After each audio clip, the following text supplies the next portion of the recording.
আমল করলো, আল্লাহ যে জিনিসের নির্দেশ দান করেছেন সেই নির্দেশ পালন করলো, যা থেকে অমান্য করেছেন, নিষেধ দান করেছেন সেই নিষেধকে সে মান্য করলো, কোরআনের উপর সে আমল করলো। আল্লাহর নবী বলতেছেন, আদখালাহুল্লাহুল জান্নাহ, আল্লাহ সুবহানাহু ওয়া তাআলা তাকে জান্নাত দান করবেন। এবং শুধু তাকেই নয়, ওয়া শাফাআহু ফি হাশারাতিন, তার জন্য আল্লাহ পাক রব্বুল আলামিন অপশন দান করবেন। যে ব্যক্তি কোরআন পড়লো, কোরআনের উপর আমল করলো, সেই ব্যক্তিকে আল্লাহ জান্নাতে দান করবেন, বেহেশতে দান করবেন। আল্লাহ তাকে অপরচুনিটি দান করবেন, সে সুপারিশ করে, রিকোয়েস্ট করে 10 জন মানুষকে বেহেশতে নিয়ে যেতে পারবে। বলেন সুবহানাল্লাহ। কোন 10 জন? মিন আহলে বাইতিহি, তার পরিবারের মধ্য থেকে।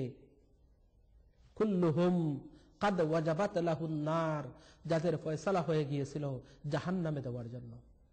কাল হাশরের ময়দানে ফয়সালা হয়ে গেছে, ওদের জাহান্নাম, ওদের জন্য দুজখ অবধারিত, সিদ্ধান্ত হয়ে গেছে।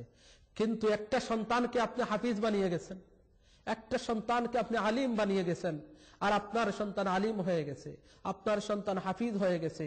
সে হাফিজ হওয়ার পরে কোরআনের উপর আমল করেছে, সে কোরআনের হুকুম আহকাম মেনে জীবনযাপন করেছে। আল্লাহ পাক রব্বুল আলামিন সর্বপ্রথম পুরস্কার দান করবেন তাকে, বলবেন, যাও তোমাকে, হে আমার বান্দা, তুমি পৃথিবীতে কোরআন পড়েছিলে, সুতরাং যাও তোমাকে আমি মাফ করে দিলাম, তোমাকে জান্নাত দিয়ে দিলাম। এবং আল্লাহ বলবেন, তুমি কি চাও? তুমি যদি চাও তাহলে তুমি 10 জনকে সুপারিশ করে, রিকোয়েস্ট করে তুমি বেহেশতে নিয়ে যেতে পারবে। তখন সে বলবে, আল্লাহ, আমার বাবা, আমার মা, আমার ভাই, আমার বোন, আমার আত্মীয়স্বজন, অথবা যে আমাকে পয়সা দিয়ে সহযোগিতা করে, আমার লেখাপড়ায় সহযোগিতা করেছে, আল্লাহ তার জন্য আমি রিকোয়েস্ট করতেছি। আল্লাহ সুবহানাহু ওয়া তাআলা বলেন, হে রাসূল, আপনি বলে দিন। আল্লাহর নবী বলতেছেন,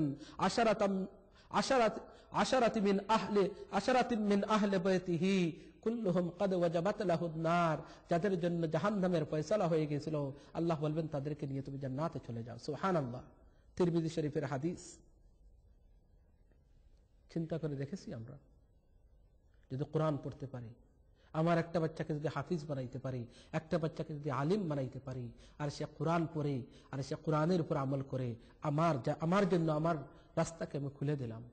আল্লাহ সুবহানাহু ওয়া তাআলা আমার সম্মানিত ভাই বোন যারা আজকের প্রোগ্রাম দেখতেছেন, সকলকে যেন, আমার যাদের বাচ্চা আছে, আমার বাচ্চাকে যেন হাফিজ বানাই, আমার বাচ্চাকে যেন আলিম বানাই। শুধু হাফিজ আর আলিম বানাইলেই চলবে না।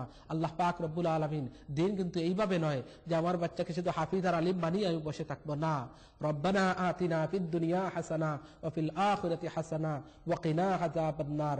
আল্লাহ শুধু পরকালের কথা বলেন নাই, আল্লাহ বলতেছেন, হে বান্দা, তোমরা দোয়া করো, রব্বানা আতিনা ফিদ দুনিয়া হাসানা, হে বিশ্ব পালন কর্তা, হে রব, আমাকে ফিদ দুনিয়া হাসানা, দুনিয়ার বাহলাই দান করো, ওয়া ফিল আখিরাতি হাসানা, আল্লাহ আমাকে পরকালের বাহলাই দান করো, ওয়া কিনা আযাবান নার, আমাকে জাহান্নামের আগুন থেকে মুক্তি দান করো।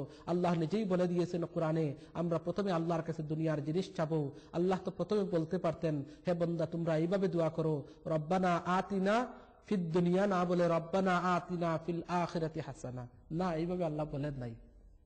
বলতেছেন, বান্দা, তোমাকে পৃথিবীতে প্রেরণ করেছি, প্রথমে দুনিয়ার কথা বলো। দেখুন আরেকটি আয়াতে দেখুন, আল্লাহ কত সুন্দর বলতেছেন, ফাইযা কুযিয়াতিস সালাতু ফান্তাশিরু ফিল আরদ ওয়াবতাগু মিন ফাদলিল্লাহ ওয়াযকুরুল্লাহ। সুবহানাল্লাহ। সূরা জুমার মধ্যে বলতেছেন, ফাইযা কুযিয়াতিস সালাতু ফান্তাশিরু ফিল আরদ ওয়াবতাগু মিন ফাদলিল্লাহ। When the salah is finished, নামাজের সময় হয়ে যায়, মসজিদে চলে যাও, নামাজ পড়ে নাও। When the salah is finished, fantashiru fil ardh, then you may disperse through the land, seek the bounty of Allah. নামাজ শেষ হয়ে গেছে, সারাদিন মসজিদে বসে আল্লাহ আল্লাহ করার জন্য আমি তোমাকে দুনিয়াতে প্রেরণ করে নেই। সারাদিন তসবিহ টিপবে, আর দুনিয়া বউ বাচ্চা সব পালাইয়া সারাদিন আমি মসজিদে বসে থাকলাম, পাহাড়ে জঙ্গলে গিয়ে শুধু আল্লাহ আল্লাহ করলাম। এই বৈরাগ্যতা, লা রুহবানিয়াতা ফিল ইসলাম, ইসলামে এমনটা শিক্ষা দেয় নাই। ইসলাম এমনটা শিক্ষা দেয় নাই। ইসলাম বলেছে আপনি দুনিয়াও করবেন, অর্জন করবেন, পরকাল অর্জন করবেন। আল্লাহর যদি ইবাদত বندگی করার জন্য আল্লাহ আমাদেরকে সৃষ্টি করতেন, তাহলে আমাদের দরকারই ছিল না, ফেরেশতারাই যথেষ্ট ছিল। কারণ আমি একটা উদাহরণ আপনাদেরকে দেই, আল্লাহ সুবহানাহু ওয়া তাআলা লক্ষ কোটি কোটি ফেরেশতা বানিয়ে রেখেছেন, তাদের কি পরিমাণ, আনকাউন্টেবল, আনবিলিভেবল। বায়তুল্লাহ, কাবা শরীফের উপরে একটি গোর আছে, যেটাকে বলা হয় বায়তুল মামুর। সেই বায়তুল মামুর যেটা আসমানের মধ্যে আছে, প্রতিদিন এভরি সিঙ্গেল ডে 70,000 মালাইকা, 70,000 ফেরেশতা প্রতিদিনটাকে তওয়াফ করেন। আল্লাহ সন্তুষ্টির জন্য। একবার যে 70,000 ফেরেশতারা তওয়াফ করেন, হয়তো কিয়ামত পর্যন্ত তাদের আবার চান্স নাও মিলতে পারে। My dear brother and sister, imagine, চিন্তা করে দেখুন কি পরিমাণ ফেরেশতারা আছেন। একবার প্রতিদিন 70,000 তওয়াফ করেন, আর একবার যারা তওয়াফ করে ফেলবেন, হয়তো কিয়ামত পর্যন্ত তাদের আবার তাদের ট্রান ফিরে আসতে আসতে হয়তো সুযোগ নাও হতে পারে। তাহলে যদি আল্লাহ শুধু ইবাদতের জন্য বানাইতেন, তাহলে তারাই যথেষ্ট ছিলেন। আল্লাহ আমাদেরকে পৃথিবীতে প্রেরণ করেছেন, আমরা ইবাদত বন্দেগী অবশ্যই করব। আমাদের দুনিয়ার সমস্ত কার্যক্রম করাও ইবাদত, আমার ফ্যামিলিকে লুক আফটার করাও ইবাদত, আমার বাচ্চাকে লুক আফটার করাও ইবাদত, আমার ব্যবসা বাণিজ্য ইবাদত, আমার পৃথিবীতে জীবনযাপন করার জন্য দৈনন্দিন জীবনে যা করণীয় আছে সেটাই ইবাদত। ইসলাম শুধু আল্লাহ আল্লাহ করবেন আর সারাদিন মসজিদে বসে থাকবো, বৈরাগ্যতা দেখাবো, শুধু সুফি সাহেব হয়ে যাব, সেই সমস্ত জিনিস ইসলাম শিক্ষা দেয় নাই।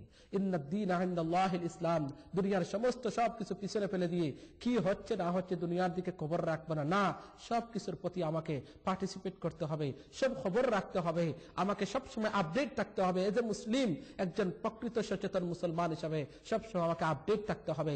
ইসলাম আমার private, social, economic, moral and spiritual সবকিছু আমাদেরকে শিক্ষা দেয়। শুধু শুধু আল্লাহ আল্লাহর জন্য আমাদেরকে পৃথিবীতে প্রেরণ করা হয় নাই। There is another aspect, আমি সেদিকে যাচ্ছি না। ইনশাআল্লাহ, if Allah subhanahu wa ta'ala give me tawfiq, সে ব্যাপারে একদিন আলোচনা পেশ করব। My topic is today about the Quran, কোরআন সম্পর্কে, কোরআন পড়ার ফজিলত সম্পর্কে। আমি যে কথাটি বলতে চেয়েছিলাম, যখনই সুযোগ হয় আমরা যেন কোরআন পড়ি, আমার বাচ্চাকে যেন কোরআন শিক্ষা দেই, আমার বাচ্চাকে কোরআন হাদিস শিক্ষা দেই। আমার বাচ্চা উপযুক্ত হয়ে গেছে, this country, specially this country, there is so many opportunity, golden opportunity আমাদের আছে। আমার বাচ্চাকে একজন হাফিজ বানাই, আলিম বানাই, তারপরে কলেজ ইউনিভার্সিটিতে দিয়ে দেই, বড় ডাক্তার বানাই, বড় সোশ্যাল অ্যাক্টিভিটিস বানাই, সলিসিটার বানাই, ব্যারিস্টার বানাই। আমি যদি প্রথমে তাকে দ্বীন শিক্ষা দিয়ে এগুলা শিক্ষা দিতে পারি, আমার বাচ্চা কখনো সত্যের পথ থেকে বিচ্যুত হবে না, কারণ তার মধ্যে জ্ঞান আছে, তার মধ্যে দ্বীন আছে।